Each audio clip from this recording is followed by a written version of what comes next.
Welcome back. I am Nurbek Savitakhunov, and you are watching the news from Kazakhstan.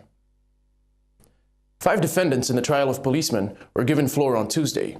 2 of them refused to speak, while one of the accused, Atagaliyev, revealed that on the day of the Zhanaozian tragedy, he was in charge of law enforcement officers, including Multikov and Kozhaev. Atagaliyev, however, claims he gave no orders to open fire. Some of the victims also spoke in court yesterday, and one of them, Ayazbayev, said that the bullet extracted from his body was not added to the case as material evidence. At the hospital, doctors extracted 2 bullets from my body and gave them to me. I didn't turn them into the police back then, as I couldn't trust those who shot at me. I've waited for the trial, but then they refused to accept the bullets. They told me I should have turned them in right away. In my opinion, nobody trusts this court. During the questioning, a fire department employee, Sagumbay Yerbolov, said the department had 4 fire trucks on standby on December 16th, but no one requested assistance. Yet Atagaliyev claims the trucks were not available. The majority of questioned doctors and police officers gave vague answers, with some testimonies not even matching those given during the pre-trial investigation. Abzal Kuspanov, the victim's attorney, says that defendants were dodging posed questions, including the one about opening fire at civilians, when there were alternative ways of handling the crowd. I asked Atagaliyev whether this was a state of emergency, and he said yes. Then in such cases they are authorized to use fire trucks, but the fire department employee said they didn't receive any calls. All I'm saying is that according to law, the police was supposed to use water cannons. The trial of 37 Zhanaozian oil workers, which some observers are calling the trial of the century, is nearing its completion. On Tuesday, the parties presented their arguments to the presiding judge Aralbay Nagashabayev, who spent half a day going through the attorney's reports. Overall, the defense strategy rested upon specific arguments in favor of the 37 defendants. According to defense attorneys, not a single defendant was proven guilty of any particular crime during the investigation of the trial. Attorneys believe there is a violation of defendants' rights in relation to the article number 100 of the Kazakhstan's Criminal Code, which allows some of the witnesses who were concerned for their safety to testify outside courtroom or via Skype with altered voices. The defense says the article is usually applied for sabotage or treason, whereas the current case involves neither. Therefore, attorneys requested not to consider the testimony of witnesses under aliases. Furthermore, none of the videos shown provided direct evidence of committed arson by the defendants. Attorneys also reminded the court that during and after the riots, none of the police officers were seriously injured. Today, the defendants were granted a final speech. All 37 of them pleaded not guilty. Roza Tuletaeva, the strike activist who previously claimed she was tortured during the investigation and who is now facing 9 years in prison, said on the matter: "Only Allah and police knew what was happening in temporary detention facility. I was not afraid of beating and tortures, but when they brought in 2 of my daughters at 10 p.m. and threatened to beat them, I had to give false testimonies for the sake of my children. There is only one man in this room I need to ask for forgiveness. Mr. Utkilov, please forgive me. The riots started on December 16th. My family informed me that people in bulletproof vests visited my sister on the evening of December 17th. Therefore, I insist this was a precondition act of provocation. I came to the prosecutor's office on December 27th voluntarily when I found out that the police was looking for me. Yet I wouldn't have done that if I was guilty." The latest hearing on the Zhanaozian riots didn't go entirely smoothly. Unexpectedly, a rift occurred between the defense attorneys Gulnar Juaspayeva and Ardakh Batiyeva, who accused each other of violating legal ethics. Batiyeva believes that deliberately or not, Juaspayeva has aggravated the situation of her clients, including Roza Tuletaeva. In turn, Juaspayeva said Batiyeva placed the blame for the entire situation on Vladimir Kozlov and Ayjan Gulamirova without any necessary proof or evidence. Although Batiyeva believes her words were misinterpreted, she only suggested that if her client Talgat Zakhtaganov is guilty because he traveled to Warsaw or Astana, then logically those who finance said trips should be considered guilty as well. In the meantime, one of the prosecutors criticized Juaspayeva for improper quoting of the president's words spoken in support of the oil workers. If it is a crime, then all those who sponsored it shall be prosecuted as well. Kozlov mentioned in his testimonies that he funded Zakhtaganav's trip to Warsaw. In the courtroom, Pastelov did not deny that the letter was written by him. Therefore, I said, if it's considered a crime, then those people should be accused, not Zakhtaganov. I have quoted his entire speech with no additions or alterations. Yet the prosecutor accuses me of improper quoting.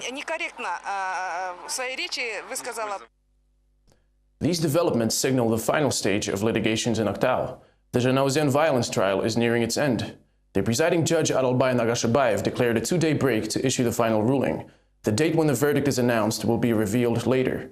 Families and friends of 37 defendants are still hoping for a fair trial. These kids should be released. Their parents are crying for them to be released. The president said we should respect mothers in white headscarves. Though they get no respect. Parents get no respect. They're losing their children. And parents need their children. We need justice. Release the children. We need our men. My only son-in-law is in prison now. That's why I'm here. We were protesting for 7 months, never bothered anyone, never did anything wrong to anyone. And then the authorities came and sentenced these people for 5 months. I only wish they will be released. Let all Muslims be released. There's a saying, while some are filthy rich, others are barely making it. And these kids are always barely making it. In the meantime, some of the defendants' family members claim they feel pressure from law enforcement. People say they are simply afraid to give full testimonies related to Zhanaozian riots. Ayman Janjagitova, a local resident, even lost her job after attending the trial, where her son is involved as one of the defendants. The closer the resolution, the tougher the pressure. During the entire 1.5 months of court hearings, the defendants' families had to cover hundreds of kilometers between the two cities. To get from Zhanaozian to Aktau, people have to hitchhike or use shuttle minibuses. Just like other parents of the defendants, Ayman Janjagitova, Islam Shamilov's mother, has forgotten about sleep since the very day when shooting was heard at the Zhanaozian square. Her son was right in the center of the tragic events, and this is his only fault, the woman believes. He's wrongfully accused and has nothing to do with the strike or the unrest. However, according to the forced confessions, which were mentioned several times during the trial, Islam became one of the 37 riot organizers. Janjagitova tries not to miss a single day of the hearing to see her 20-year-old son. Now, however, she faces a new problem. She has been fired because of the missed work days. I was fired because I missed work, even though I warned everyone. I think I had a valid reason, but I was told that unless I have some sort of document, it will be considered a no-show, so I have been fired. As a single mother, Ayman Janjagitova was able to live on unemployment benefits for a long time. She's a house painter by training, but it was impossible for her to find a work in the small town, except for short-term contracts. Having failed to find work, she was proposed a social project job to clean streets under the state program Roadmap. Now she has lost this job as well. On top of that, Janjagitova no longer has any credentials. The woman believes they were gone during the fire in the local administration building on December 16th last year. I was paid only about $170, sometimes even less. There were always some deduction to the pension fund or somewhere else. Janjagitova is not the only one in similar circumstances. Following the December events, law enforcement have stepped up the pressure of ordinary citizens. Any attempts to tell the truth by Zhanaozian residents were punished immediately. Many even lost their jobs. We always hear bragging about our abundant country, which houses representatives of 130 nations and ethnic groups. But where is this abundance? We hear about our country's development. If everything we see these days is abundance and development, then what kind of development is that? Is it our fault that we are all illiterate and blind now? Why doesn't this reach the president? We have been interviewed by journalists many times, but as soon as we start talking, the police arrest us. We don't understand why this is happening. Janjagitova, just like other women spending lunch break in the court's courtyard, has to endure. But they are consoled and united by one shared hope that justice will be served and that one day they will see their sons back at home free. There will be no acquittals in the Zhanaozian trials, predicted the former presidential candidate and ex-senator Walikhan Kaysarov on Tuesday during the regular meeting of the Ait Park Club. All 37 defendants will be convicted. No one will be acquitted. There might be different terms. Some will face probation sentences, but in the end, all of them will be convicted. A few policemen will also be sentenced, because the authorities in Astana, who likely gave the orders, simply cannot ignore people's appetite for revenge. People always need someone to blame. Nurlan Yerimbetov, political expert and the host of the club, started the interview by asking when Kaysarov will finally determine his political direction. Prior to January parliamentary elections, the former senator allegedly collaborated with the Communist People's Party, then negotiated with the Green Party Ruhaniyat, but eventually settled with Adilet. However, Kaysarov recently left the party, saying his only political ambition is to become the president and to be remembered by the nation for at least 5 centuries. The politician dreams of making Kazakhs, quote, as influential as the Jews, end quote. Hence, Kaysarov suggested to annually send 100,000 students abroad with no obligation to return upon graduation, as there are no jobs and prospects in Kazakhstan. The students should then settle in other countries, successfully build their careers, and attract investment to their homeland, explains the politician. A photo exhibit dedicated to the Zhanaozen strike and its consequences opened in Almaty on Tuesday. Journalists, public activists, and other prominent figures who attended the event said they were not surprised the exhibition was held on a public sidewalk. After all, the authorities seem to be interested in concealing information about Zhanaozen. All property owners who were contacted about hosting the exhibit refused to provide locations after learning about the content of selected photographs.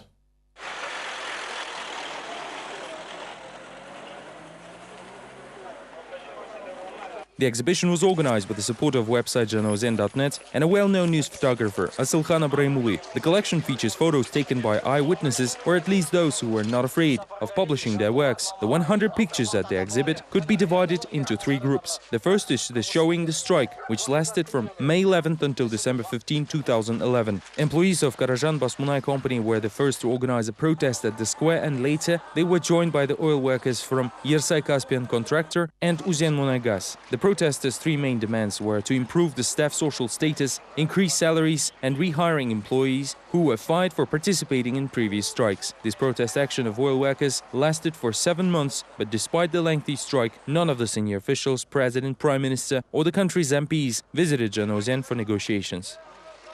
The second group of the photos is dedicated to the December bloodshed. Despite the protesters' warnings of possible provocations, local authorities have installed a Christmas tree, festive yurts, and a stage at the square where the strike was ongoing for several months. In the end, the police opened fire at the oil workers. Dozens were killed, hundreds wounded. Residents of the Shetpe village also took to the streets in a mass protest for support their fellow Zhanaozen workers. However, the police used firearms against them as well.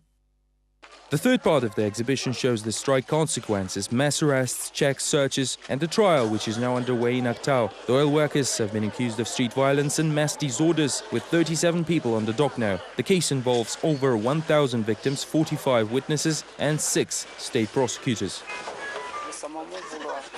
It was a huge moral burden for me to select the pictures. I couldn't get any sleep for 2 days. There were photos from the morgue, photos of wounded people, and also photos which have not been included in the exhibition. Many people were scared. Most of those who took the pictures asked not to disclose their names.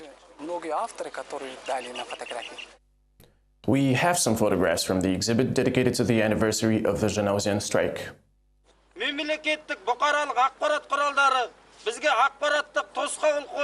Ащы үнімізді халыққа жеткізуге мүмкіндік бермеді.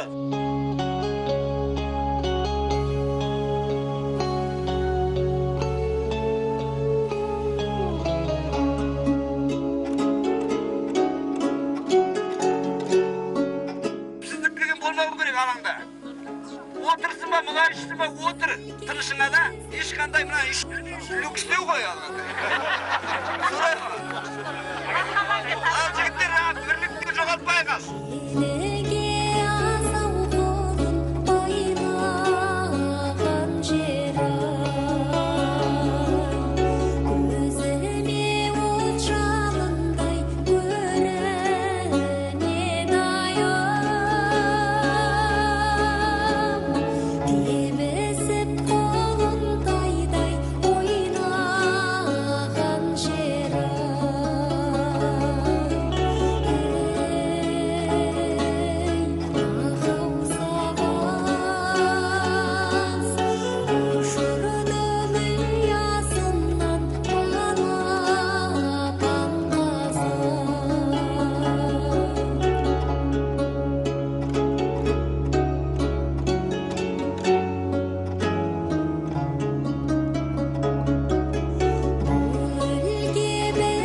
2 people died and 1 was injured as a result of major fire at ArcelorMittal Temirtau facilities in Karaganda. It took 14 fire trucks and around 4 hours to fully eliminate the emergency.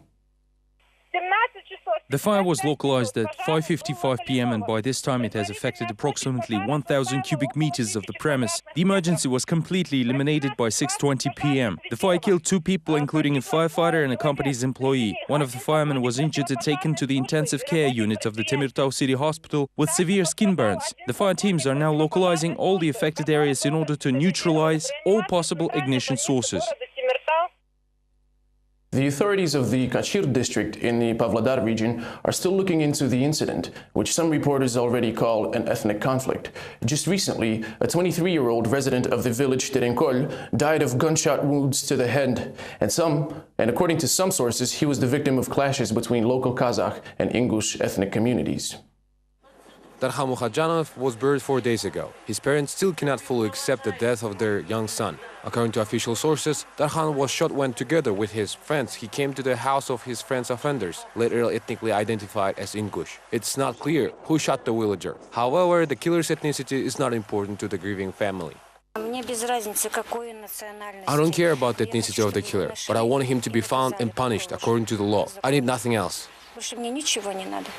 The residents of the house at the crime scene say the fire was opened by those who came to the showdown. They also do not understand what they have done to anger their fellow villagers. The family was understandably frightened after seeing the angry mob, and now its members wonder why they are blamed for the death of a Kazakh young man.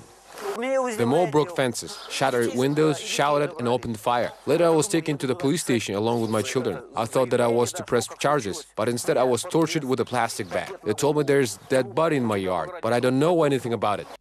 Residents of Terenkol village do not believe in complete innocence of the Chechen-Ingush diaspora's representatives. Some villagers say they behave too aggressively sometimes, but none of the villagers agreed to record an interview. These Kachir families consider themselves the authority here. I heard that they train their youth by setting them on the sort of hunts, teaching them how to use their knives. Meanwhile, local officials assure that the regional center of Kachir district is under control. Although according to unofficial information, a curfew was imposed in the village following Darkhan Mukhadjanov murder incident. I believe the situation in the village is stable, because there are a lot of things have been taken in terms of improvement. I would just like to say that we have everything under control.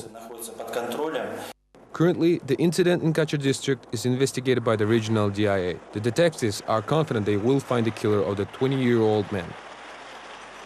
The infamous multi-story elite housing of the Besoba estate in Karaganda will soon be razed and replaced with new apartment blocks. All of the still standing Besoba facilities have been deemed an emergency condition, despite not posing any immediate threat to residents.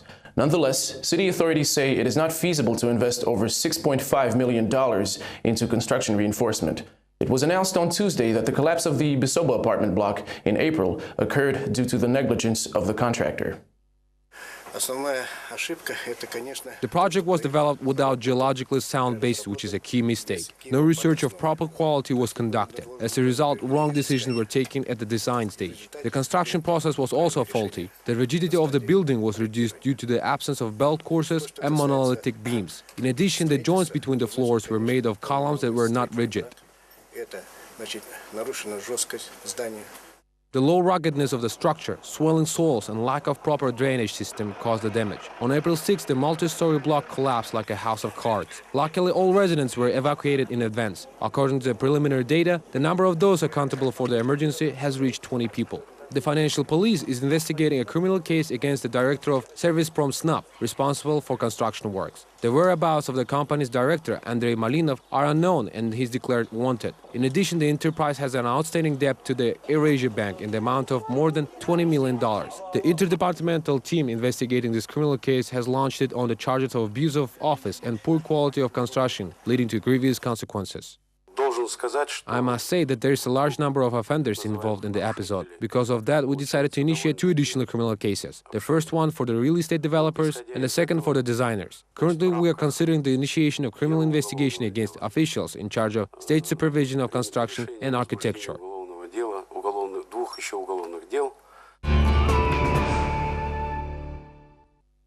Immediately following her release from temporary detention, Bakhtjan Torigozhina, the organizer of the dissenters' rally, said she intends to continue taking part in protest actions. In her blog, the Arukhak Foundation president called the last rally a failure, but not a defeat.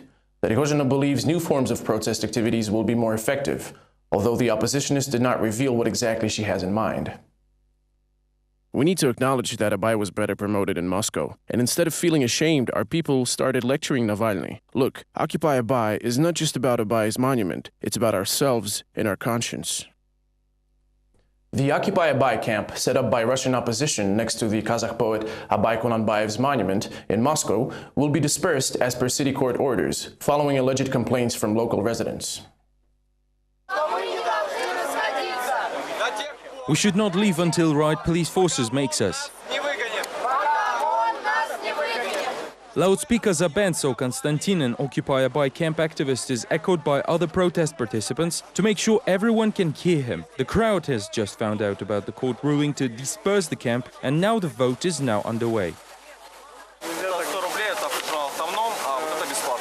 Konstantin comes to Occupy Abay frequently and even spent a couple of nights there. He supports leftist views and can explain in simple terms why he's there for 7 days. All of us who came here are dissatisfied with the current regime. We're tired of sitting in our kitchens and discussing how poor and bad everything is. We want to change the situation, and we understand that it is impossible to change the regime when you're alone. There is a collection box for Zhanozhen workers nearby. When asked how it turned out there, Konstantin says that many people in the camp know about Zhanozhen and support the workers. In response to the strike, Nazarbayev arranged a provocation and used gunfire against the workers. Now they are employing repressions, while we support the workers of Kazakhstan and call upon others. Only together we will be able to fight these Napoleons, Nazarbayev and Putin. While activists fight the regime decided that the camp should be eliminated. MP Lev Ponovaryov broke the sad news. Apparently, local residents complained about the camp to the court, which satisfied the petition. This ruling is based on fake claims to fake residents arranged by Kirill Shitov, and I believe that we should not be lending ourselves to the police actions, but we should relocate to another place. Thank God there are many parks in Moscow. Currently, Occupy Abay participants are deciding what to do and what other location to choose. Local residents from the nearby apartment block also joined the camp dwellers. They heard about the ruling and say that despite there being a few claims, most residents actually support Occupy Abay. For a long time, our boulevard has been a shelter for marginalized people, drunkards and beggars, but it has never been as clean, as quiet as it is now. It's so young in spirit and energy. Today we talked with local residents. Many of them agree and support this camp. We dedicate this poem by Kunanbayev to the camp dwellers on behalf of the supportive fellow residents of Chistye Prudy.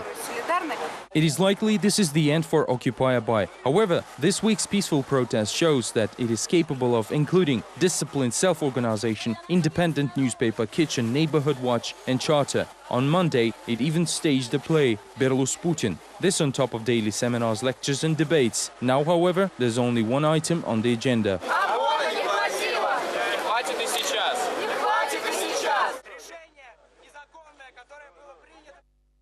This is all we have time for now. Thank you for watching, and goodbye.